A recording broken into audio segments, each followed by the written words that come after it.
Pendant le dîner de famille, ma sœur s'est moquée, je rachèterai ton entreprise pour 1 euro. Mes parents ont ricané. Je n'ai pas dit un mot et je suis parti tranquillement. Le lendemain matin, quand ils sont venus pour reprendre le contrôle de mon entreprise, tout était complètement différent. Je m'appelle Evelyn Donovan, j'ai 30 ans, et je suis la fondatrice d'une petite jeune pousse d'intelligence artificielle qui peine à se maintenir dans un monde technologique férocement compétitif. Ce soir-là, notre dîner de famille dans la vieille maison de San Diego s'est transformé en un champ de bataille suffocant. Je me tenais en silence dans un coin de la pièce, serrant un verre d'eau froide comme si c'était la seule chose qui m'empêchait de m'effondrer, pendant que ma sœur, célébrée comme l'étoile dorée de l'empire technologique de notre famille, se penchait en avant avec un sourire suffisant et condescendant. « Evelyn, laisse-moi te simplifier les choses. » Sa voix était assez tranchante pour fendre l'air. « Je rachèterai ta jeune pousse mourante pour 1 euro. De toute façon, elle ne vaut rien. » Mon cœur battait la chamade. Mes parents, assis fièrement en bout de table, n'ont pas manqué une seconde. Le rire tonitruant de mon père a rempli la pièce, et le regard dédaigneux de ma mère a été comme une gifle glaciale sur mon visage. « Elle a raison, Evelyn, » a dit ma mère, chaque mot tombant lourdement. « Tu joues dans une ligue que tu n'atteindras jamais. » La pièce m'a soudainement semblé plus petite. Leurs paroles étaient comme des couteaux qui s'enfonçaient profondément dans ma fierté. La fierté de quelqu'un qui avait sacrifié sa jeunesse, sa force et chaque dernier dollar pour poursuivre un rêve. Cette jeune pousse n'était pas une blague. C'était mon espoir et ma conviction. J'ai eu envie de crier, de renverser la table de colère, mais au lieu de cela, j'ai posé le verre avec un cliquetis délibéré et froid. Chaque regard m'a suivi alors que je me dirigeais vers la porte, mon silence plus bruyant que n'importe quelle insulte. « Bonne nuit », ai-je dit, ma voix calme, mais brûlant d'un feu intérieur. Ils pensaient avoir gagné, que j'allais m'effondrer. Mais alors que la porte se refermait derrière moi, je savais que demain, je réduirais leur victoire arrogante en poussière. Ils n'avaient aucune idée de la tempête qui se préparait. Si vous étiez à ma place lors de ce dîner, comment auriez-vous réagi? Partagez vos pensées dans les commentaires. Dans mon bureau de Chicago, je fixais un écran vacillant. Le bourdonnement de mon ordinateur portable remplissait le petit espace encombré, à des années-lumière de la salle à manger de San Diego que j'avais quitté quelques jours plus tôt. Des années auparavant, j'avais quitté le géant technologique de ma famille, Donovan Solutions, pour suivre ma propre voie. J'avais passé ma vingtaine à coder aux côtés de ma sœur, Tara Ford, sous le regard constant de mes parents. Ils avaient toujours vu Tara comme leur fierté, celle destinée à porter leur héritage. Je me sentais comme un fantôme dans cette entreprise. Mes idées étaient rejetées, ma voix ignorée. Alors, je me suis libéré, investissant tout dans mon application d'intelligence artificielle, un outil pour rationaliser les opérations commerciales. C'était ma chance de prouver que je n'avais pas besoin de leur approbation. Maintenant, cette chance m'échappait. Ma jeune pousse perdait de l'argent à flot, les coûts des serveurs drainant mes économies plus vite que je ne pouvais les renflouer. Les grandes entreprises de technologie étaient impitoyables, cassant mes prix et détournant mes clients. Mes parents ne m'ont jamais offert la moindre parcelle de soutien. « Tu gaspilles ton potentiel », avait dit un jour mon père, ces mots aussi tranchants qu'une lame. J'ai chassé ce souvenir, parcourant une feuille de calcul aux chiffres décroissants. Mon téléphone a vibré. C'était un appel de Horizon Analytics, mon plus gros client. J'ai répondu, espérant une bouée de sauvetage. « Evelyn, nous retirons notre contrat », a dit leur PDG, la voix sèche. « Ce ne sont que des affaires. » La ligne a été coupée et mon souffle s'est bloqué. Perdre Horizon pourrait me ruiner. J'ai repassé ces mots dans ma tête, décelant une pointe de malaise dans son ton. Il semblait forcé, comme si quelqu'un tirait les ficelles. J'ai pensé à Tara. Elle dirige Donovan Solutions, un concurrent direct, et a l'influence nécessaire dans le secteur pour influencer les décisions. Aurait-elle pu faire pression sur Horizon? Le soupçon me rongeait, alimentant une rage silencieuse. J'ai ouvert un tiroir de bureau, fouillant dans de vieux dossiers de l'époque où je travaillais chez Donovan Solutions. Mes doigts ont trouvé un carnet usé, ces pages remplies de mes premières conceptions d'intelligence artificielle. Une section m'a interpellé, un plan de secours pour protéger la propriété intellectuelle lors d'une prise de contrôle. Il listait des étapes pour sécuriser mon code et mes actifs, une protection que j'avais négligée. Mon pouce est accéléré.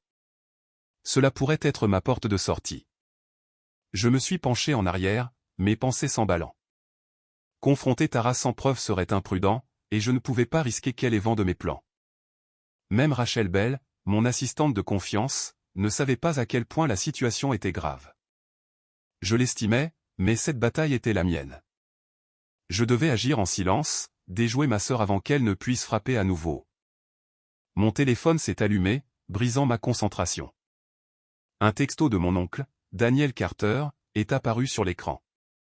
Tu es plus forte qu'il ne le pense. Continue de te battre. Ces mots ont eu l'effet d'une étincelle, me stabilisant. Je n'avais pas parlé à oncle Daniel depuis ce terrible dîner, mais sa confiance suffisait à me faire continuer. J'ai enregistré le texto, mes doigts traçant les pages du carnet. C'était mon plan directeur, et j'étais prête à me battre. Une semaine s'était écoulée depuis que j'avais trouvé ce vieux carnet, son plan de secours alimentant ma détermination à protéger ma jeune pousse. Mes soupçons à l'égard de Tara grandissaient, et je n'arrivais pas à me défaire du sentiment qu'elle était derrière le départ soudain de Horizon. J'ai ouvert ma boîte de réception, m'attendant à des mises à jour de routine, mais un nouvel courriel d'un client plus petit, Nexus Solutions, m'a glacé. Leur PDG écrivait, « Evelyne, nous reconsidérons notre contrat. Quelqu'un de l'entreprise de votre famille nous a suggéré que nous serions mieux avec eux. » Mon sang s'est glacé. Tara. Elle ne faisait pas que rivaliser. Elle me sabotait. J'ai plongé dans mes journaux de courriel, mes doigts volant sur le clavier. Si Tara se mêlait de mes affaires, il devait y avoir une trace. Quelques heures plus tard, j'ai trouvé un courriel envoyé à Nexus depuis le domaine de ma jeune pousse, les exhortant à me laisser tomber pour Donovan Solutions. La formulation était soignée, professionnelle, mais ce n'était pas la mienne. J'ai vérifié les métadonnées, et mon cœur s'est serré. Le courriel provenait d'une adresse IP liée à Donovan Solutions. Tara l'avait falsifié en utilisant le nom de ma propre entreprise pour me nuire. La trahison était cuisante, mais c'était la preuve dont j'avais besoin. Elle ne se moquait pas seulement de moi. Elle essayait de détruire tout ce que j'avais construit. J'avais besoin de conseils, de quelqu'un qui connaissait le secteur et les tactiques de Tara. J'ai contacté Matthew Grant, un entrepreneur chevronné qui avait travaillé avec l'entreprise de ma famille des années auparavant. Je lui ai envoyé un message résumant le courriel falsifié et mes soupçons. Moins d'une heure plus tard, mon téléphone a sonné. « Evelyne, c'est sérieux ?» a dit Matthew, sa voix calme mais ferme. « Tara joue un jeu malhonnête, mais tu peux te protéger. Il y a une clause légale que tu peux utiliser. Restructure ta jeune pousse en une nouvelle entité. Cela protégera tes actifs de toute prise de contrôle. » Ces mots étaient une bouée de sauvetage. Il m'a expliqué comment transférer ma propriété intellectuelle et mes contrats à une nouvelle SARL, la rendant intouchable. J'ai griffonné des notes, mon esprit fourmillant de possibilités. Le lendemain matin, je me suis mis au travail. J'ai contacté mon avocate, lui exposant le plan de Matthew. Nous avons commencé à rédiger les documents pour créer une nouvelle entité, transférant discrètement mes applications d'intelligence artificielle, mon code, mes contrats clients et les fonds restants. J'ai gardé cela secret pour mon équipe. Même Rachel, mon assistante, n'était pas au courant. Je lui faisais confiance, mais une seule fuite pourrait alerter Tara, et je ne prenais aucun risque. Le processus était exténuant, avec une paperasse sans fin et des appels tard dans la nuit pour s'assurer que chaque détail était parfait. Je dormais à peine, motivé par la pensée du visage suffisant de Tara à ce dîner, pensant qu'elle avait gagné. Elle n'avait aucune idée que j'étais en train de construire une forteresse autour de mon rêve. Mon téléphone a vibré, un message vocal interrompant ma concentration. C'était ma tante, Janet Stone, sa voix dégoulinant de désapprobation. « Evelyne, tu déchires cette famille avec ton entêtement. Vends l'entreprise et reviens vers nous. » Je l'ai supprimé sans une seconde de réflexion. Tante Janet s'était toujours rangée du côté de mes parents, et ses paroles n'étaient que du bruit. J'avais le plan de Matthew, un courriel falsifié comme preuve, et une nouvelle entité qui prenait forme. La manœuvre de Tara s'était retournée contre elle.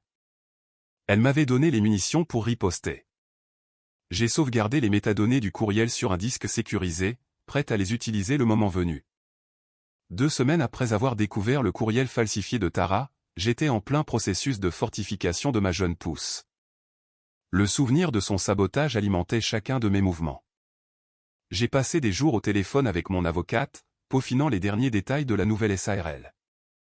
Nous avons transféré mes applications d'intelligence artificielle, mon code, mes contrats clients et les fonds restants à la nouvelle entité, nous assurant qu'elle était intouchable par Donovan Solutions. Chaque clause a été vérifiée 3 fois, chaque actif verrouillé.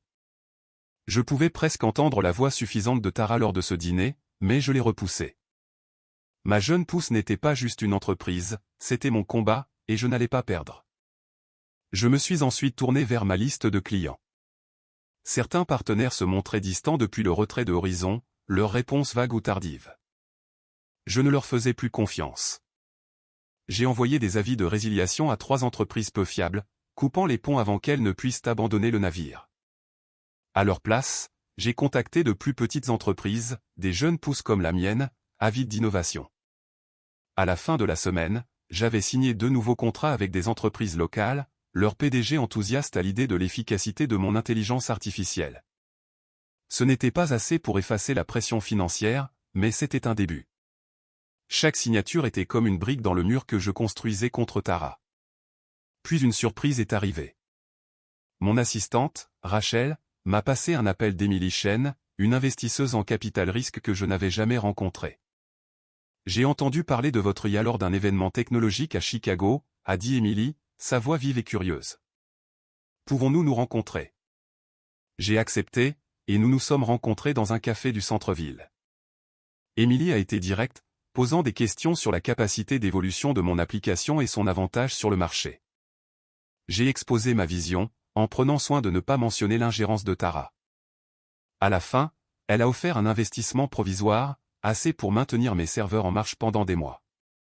Je suis reparti avec sa carte de visite et une lueur d'espoir. Cela pourrait tout changer. De retour au bureau, j'ai fouillé dans de vieux courriels de clients, toujours à la recherche d'indices sur la portée de Tara. Un message d'un ancien client, Apex Dynamics, a attiré mon attention. Leur directeur technique écrivait « Nous avons cessé de travailler avec vous après qu'un courriel de votre entreprise nous a averti d'une instabilité financière. » Cela ne semblait pas juste. Mon estomac s'est noué. Un autre faux courriel, tout comme celui de Nexus. J'ai retracé ces métadonnées et, bien sûr, elles menaient à Donovan Solutions. Tara ne ciblait pas seulement les gros clients. Elle démantelait systématiquement ma réputation. J'ai sauvegardé la preuve à côté du courriel de Nexus. Mon arsenal s'agrandissait. Avec la conférence technologique de San Francisco qui approchait, j'ai commencé à rédiger ma présentation. Je voulais montrer le potentiel de mon intelligence artificielle et exposer les tactiques de Tara sans paraître mesquine. Rachel m'a aidé à peaufiner mes diapositives, organisant des graphiques de données et des témoignages de clients. Son efficacité me gardait les pieds sur terre, mais je l'ai tenue à l'écart au sujet des courriels. C'était ma bataille, et je devais contrôler le récit. Tard dans la nuit, je répétais mon discours, imaginant le visage de Tara quand je retournerais son jeu contre elle. Puis je l'ai vu, une publication sur X de Donovan Solutions, se vantant du leadership imparable de Tara et de leur dernier contrat. Les commentaires étaient pleins d'éloges, la qualifiant de visionnaire. Ma mâchoire s'est crispée. Elle paradait avec son succès tout en essayant d'enterrer le mien. Cette publication n'était pas juste une provocation. C'était un rappel de la raison pour laquelle je devais gagner. J'ai sauvegardé une capture d'écran, canalisant ma colère en concentration. Mon discours était prêt. Mes preuves étaient solides. Et l'offre d'Emily était une bouée de sauvetage. Tara pensait m'avoir acculé, mais je construisais ma contre-attaque, étape par étape. Une semaine après avoir finalisé la nouvelle SARL de ma jeune pousse, je me préparais pour la conférence de San Francisco quand la porte s'est ouverte brusquement. Tara a fait irruption, suivie de mes parents, William Donovan et Karen Donovan, leurs visages empreints d'une confiance suffisante. Tara a croisé les bras, ses yeux brillants. « Evelyn, c'est fini », a-t-elle dit, la voix tranchante. « Vends ta jeune pousse à Donovan Solutions maintenant, ou nous l'écraserons. » William a hoché la tête, son ton autoritaire. « C'est ta dernière chance de faire ce qu'il faut. » Karen a ajouté, « Tu embarrasses la famille avec cette entreprise qui fait faillite. » Leur parole était une pique calculée, mais j'étais prête. Je me suis adossé à ma chaise, rencontrant le regard de Tara. « J'ai restructuré mon entreprise, ai-je dit, la voix assurée. Tous les actifs, le code, les contrats. Tout est dans une nouvelle SARL. Ton plan de rachat ne te rapportera rien d'autre que mes anciennes dettes. Le visage de Tara s'est tordu, son sang-froid se fissurant. Tu sabotages notre famille, a-t-elle lancé, s'approchant. Tu penses que tu peux nous déjouer. Je n'ai pas bronché. Je protège ce qui m'appartient, ai-je répondu. C'est toi qui as commencé, Tara, avec tes faux courriels. Ses yeux se sont écarquillés, mais elle n'a pas nié. J'avais touché un point sensible. La voix de William a retenti. Nous te traînerons en justice, Evelyne. Tu ne peux pas gagner. Karen a souri avec mépris, croisant les bras. Tu es dépassé. J'ai appuyé sur un bouton de mon téléphone de bureau, et mon avocate, Sarah Mitchell, s'est jointe à nous via le haut-parleur. Tout ce qu'Evelyne a fait est légal, a dit Sarah, son ton sec. La nouvelle SARL est inattaquable, et nous avons des preuves des courriels falsifiés de Tara. Toute poursuite se retournera contre vous. La mâchoire de William s'est crispée, et le sourire méprisant de Karen s'est effacé. Il ne s'attendait pas à ce que je sois aussi préparé. La voix de Tara est devenue venimeuse. Tu le regretteras, Evelyne, a-t-elle sifflé, pointant un doigt vers moi. Je m'en assurais. Je me suis levé, soutenant son regard. Essaie, ai-je dit. Mon cœur battait la chamade, mais ma détermination était intacte. Ce n'est pas moi qui ai peur. Tara a tourné les talons, sortant en trombe avec William et Karen sur ses talons. La porte a claqué, mais leurs menaces ne m'ont pas ébranlé. J'avais passé des mois à construire mes défenses, et ils étaient tombés droit dans mon piège. Alors que leur pas s'estompait, Rachel a passé la tête par la porte, un rare sourire aux lèvres. Confirmation reçue, a-t-elle dit, tenant une tablette. Nous avons signé un nouveau contrat avec Vertex Tech. Ils adorent la dernière mise à jour de notre IA. Mes épaules se sont détendues pour la première fois de la journée. Vertex était une petite entreprise en pleine croissance, et leur contrat renforçait les fondations de ma jeune pousse. J'ai hoché la tête en direction de Rachel. Bon travail, ai-je dit. Elle est partie, et je me suis rassise, fixant la porte. Tara pensait pouvoir m'intimider, mais j'en avais fini de plier. Mon entreprise était plus forte que jamais, et je ne faisais que commencer. Quelques jours après avoir affronté les menaces de Tara dans mon bureau, je me tenais en coulisses. Mon cœur s'emballait alors que je me préparais à monter sur scène. La conférence technologique était bondée de leaders de l'industrie, et mon application d'intelligence artificielle était ma chance de briller. J'ai ajusté mon oreillette, jetant un coup d'œil aux diapositives que Rachel m'avait aidé à peaufiner. La salle s'est obscurcie et je suis entré sous les projecteurs, lançant ma présentation. J'ai expliqué comment mon intelligence artificielle rationalisait les opérations, réduisant les coûts pour les petites entreprises. Le public s'est penché en avant, et j'ai croisé le regard de Laura Bennett, une investisseuse de premier plan, qui hochait la tête en signe d'approbation. Ma confiance a bondi. C'était mon moment. À mi-parcours, j'ai changé de sujet. L'innovation prospère sur l'intégrité, ai-je dit, la voix claire, mais certains la saboteront. J'ai cliqué sur une diapositive montrant les métadonnées des courriels falsifiés de Tara, envoyés depuis le domaine de ma jeune pousse à Nexus et Apex. L'écran affichait les preuves, adresse IP liée à Donovan Solutions, horodatage et témoignages de clients confirmant la manipulation. Des murmures ont parcouru la foule. Je n'ai pas encore nommé Tara, laissant les preuves parler d'elles-mêmes. Voilà ce à quoi nous sommes confrontés, ai-je dit, mais mon entreprise en sort plus forte. La salle a éclaté en applaudissements, et le regard de Laura s'est aiguisé d'intérêt. Puis Mathieu est monté sur scène, sans y avoir été invité. J'ai déjà vu ça, a-t-il dit, prenant le micro. Il y a des années, Tara Ford a fait pression sur mon entreprise pour qu'elle abandonne un contrat, prétendant que Donovan Solutions était intouchable. Elle l'a refait. Ces mots ont eu l'effet d'un coup de tonnerre, étayant mes affirmations avec sa crédibilité. L'humeur du public a changé, devenant sceptique envers Donovan Solutions. J'ai fait défiler les diapositives, montrant le plan de secours de mes vieux carnets et les déclarations sous serment d'anciens clients. Chaque pièce était un clou dans le cercueil de la réputation de Tara, soigneusement placée pour l'exposer sans paraître vindicative. Tara, assise près de l'avant, s'est levée d'un bond. C'est de la diffamation, a-t-elle crié, le visage rouge. Evelyne déforme la vérité pour sauver sa jeune pousse en faillite. Sa voix s'est brisée, trahissant sa panique. Je suis resté calme. Les preuves sont publiques, ai-je répondu en désignant l'écran. Vérifiez les métadonnées vous-même.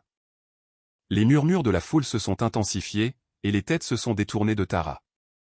Un journaliste spécialisé en technologie au premier rang tapait frénétiquement, et Laura a secoué la tête, peu impressionnée par l'éclat de Tara. L'énergie de la salle avait changé. Sa crédibilité s'effritait sous mes yeux. À la fin de ma présentation, Laura m'a approché en coulisses. Je me retire de Donovan Solutions, a-t-elle dit, son ton ferme. Leur éthique est impassif. Je veux parler du financement de votre IA. Mon pouce est accéléré. C'était un tournant décisif. L'entreprise de Laura était un bailleur de fonds majeur de la société de mes parents, et son retrait les frapperait durement. Je les remerciais, gardant mon calme, mais à l'intérieur, j'étais euphorique. Les manigances de Tara lui avaient coûté non seulement son honneur, mais aussi un investisseur crucial, laissant Donovan Solutions vulnérable. J'ai quitté la scène, mais pas plus léger qu'il ne l'avait été depuis des mois. Le regard furieux de Tara me suivait, mais le soutien de la foule l'a étouffé. Mon application était le sujet de conversation de la conférence, et l'intérêt de Laura était une bouée de sauvetage. Donovan Solutions était en difficulté, et j'avais porté le coup qui avait tout déclenché. Ce n'était pas juste une victoire. C'était la chute de Tara, et je l'avais construite brique par brique. Une semaine après avoir exposé les manigances de Tara à San Francisco, j'étais de retour dans mon bureau de Chicago, observant les répercussions. Donovan Solutions était en pleine tourmente. Des rapports confirmaient qu'ils avaient perdu un contrat majeur avec un détaillant mondial. Leurs actions chutaient alors que les investisseurs fuyaient. L'industrie murmurait sur leur éthique ternie, et des rumeurs de faillite circulaient. Je ne me suis pas réjoui, mais le poids de leur effondrement ressemblait à une justification. Ma jeune pousse, en revanche, prenait de l'ampleur, et j'étais déterminé à continuer d'avancer. Ma boîte de réception a sonné avec un nouveau courriel de William et Karen, mes parents. Leurs mots étaient venimeux. « Evelyne, tu as trahi cette famille. Ton coup d'éclat à la conférence nous a ruinés. Arrête cette folie et vends ton entreprise. » L'accusation m'a piqué, me qualifiant de traîtresse pour avoir défendu mon travail. Je fixais l'écran, leurs mots faisant écho au dîner où ils s'étaient moqués de moi. Mais je n'étais plus cette personne. J'ai archivé le courriel, refusant de laisser leur tentative de me culpabiliser me faire dérailler. Rachel a frappé à ma porte, son expression douce. « Ça va ?» a-t-elle demandé, sentant mon humeur. J'ai admis que le courriel m'avait secoué, me laissant un sentiment d'isolement. Elle s'est assise en face de moi, sa voix assurée. « Tu n'es pas seule, Evelyne. Ce que tu as fait a demandé du courage. Je suis fier de travailler pour toi. » Ces mots étaient une bouée de sauvetage, apaisant la solitude qui s'était insinuée. Pour la première fois, j'ai vu Rachel non seulement comme mon assistante, mais comme une véritable alliée. Je l'ai remerciée, ma détermination se renforçant. Je ne pouvais pas me permettre de m'attarder sur la colère de mes parents. Plus tard dans la journée, mon téléphone a sonné. C'était oncle Daniel, sa voix chaleureuse et pleine de fierté. « Evelyne, j'ai vu la couverture de la conférence, » a-t-il dit. « Tu leur as tenu tête et tu as gagné. J'ai toujours su que tu en étais capable. » Ces éloges m'ont touché plus que je ne l'aurais cru, un rappel du soutien que j'avais encore. « Continue » m'a-t-il encouragé. « Tu construis quelque chose de réel. » J'ai raccroché, ma détermination cimentée. L'appel d'oncle Daniel était la poussée dont j'avais besoin pour rester concentré, peu importe ce que ma famille me lançait. Un article du Tech Magazine est paru cet après-midi, intitulé « La révolution de l'IA d'Evelyne Donovan ». Il louait l'innovation de mon application et mon courage à dénoncer le sabotage d'entreprise. L'article est devenu viral sur X, et le soir même, 3 nouveaux clients m'avaient contacté, désireux de signer. Leur intérêt était un résultat direct de l'article, la preuve que mon pari à la conférence portait ses fruits. J'ai transféré les demandes à Rachel, qui planifiait déjà des appels. Ma jeune pousse ne faisait pas que survivre, elle prospérait, et l'élan semblait irrésistible. Mon téléphone a de nouveau vibré, cette fois avec un texto de tante Janet. « Tu es égoïste, Evelyne. Tu as détruit l'héritage de ta famille. » Ces mots étaient vifs, mais je les avais déjà entendus. J'ai supprimé le message, refusant d'engager la conversation. La loyauté de tante Janet envers mes parents ne me surprenait pas, mais cela n'avait plus d'importance. Ma concentration était sur mon entreprise, mes clients et l'avenir que je construisais. La famille à laquelle je m'étais autrefois accroché s'effaçait, et j'étais prête à la laisser partir. Quelques semaines après que les blogs technologiques se soient enflammés avec la nouvelle de mon triomphe à la conférence, je me tenais dans mon bureau, regardant la ville s'installer dans le crépuscule. Donovan Solutions avait officiellement déposé le bilan. Son effondrement faisait la une des journaux. Tara, William et Karen se noyaient dans la ruine financière. Leur empire était réduit en cendres. Je n'ai ressenti aucune joie de leur chute, seulement un soulagement tranquille que leur emprise sur moi ait disparu. Ma jeune pousse, cependant, était en plein essor, et j'étais prête à laisser le passé derrière moi. J'ai bloqué leurs numéros et leurs adresses courriels, coupant tous les liens avec ma famille. Plus d'accusations, plus de tentatives de culpabilisation. Les mots de mes parents, autrefois si blessants, n'étaient plus que les échos d'une vie que j'avais dépassée. Ma concentration était sur mon entreprise. Chaque ligne de code, chaque appel client, chaque nuit passée à peaufiner mon intelligence artificielle. Je ne faisais pas que survivre. Je construisais quelque chose d'inarrêtable, et je ne laisserai jamais leurs ombres me tirer en arrière. Un nouvel investisseur, David Nuan, m'a contacté après avoir lu sur le succès de mon intelligence artificielle. Le potentiel de votre application est énorme, a-t-il dit lors de notre appel. Son enthousiasme était contagieux. À la fin de la semaine, il avait engagé une somme importante, suffisante pour agrandir mon équipe et développer mes opérations. Cet accord a marqué un tournant. Ma jeune pousse ne se remettait pas seulement. Elle prospérait, avec de nouveaux clients qui se pressaient et mon application qui gagnait du terrain dans tous les secteurs. Chaque contrat signé était comme un pas vers un avenir pour lequel je m'étais battu seul. Mon téléphone a vibré avec un texto de Tara, son nom clignotant comme un avertissement. Je ne l'ai pas ouvert, le supprimant sans le lire. Ces menaces ne pouvaient plus m'atteindre. J'avais vu son vrai visage, ses courriels falsifiés, ses tentatives de me saboter, et j'en avais fini de la laisser empoisonner ma paix. Je me suis adossé à ma chaise, le poids de son message s'évanouissant aussi vite que je l'avais effacé. Ma force n'était pas de la combattre. Elle était de choisir d'aller de l'avant. J'ai retrouvé Matthew pour un café plus tard dans la journée. Il avait été une voix stable tout au long de cette tempête. Et en parlant, j'ai réalisé à quel point son soutien comptait. « Tu n'as pas seulement sauvé ton entreprise », a-t-il dit en remuant sa boisson. « Tu as montré à tout le monde de quoi tu es faite. » Ces mots ont résonné en moi, me rappelant les encouragements de Rachel, la fierté d'oncle Daniel. C'étaient les personnes qui comptaient, celles qui avaient cru en ma vision et qui m'avaient soutenu. J'ai remercié Matthew, ressentant une clarté que je n'avais pas connue auparavant. Ma vraie famille était celle que j'avais choisie. En y repensant, j'ai appris quelque chose de vital. Laisser tomber les liens toxiques, familiaux ou non, n'était pas une faiblesse. C'était de la survie. Ma force venait de ma confiance en moi, même quand tout le monde doutait. J'ai tout mis dans mon rêve, et il m'a porté plus loin que je ne l'aurais jamais imaginé.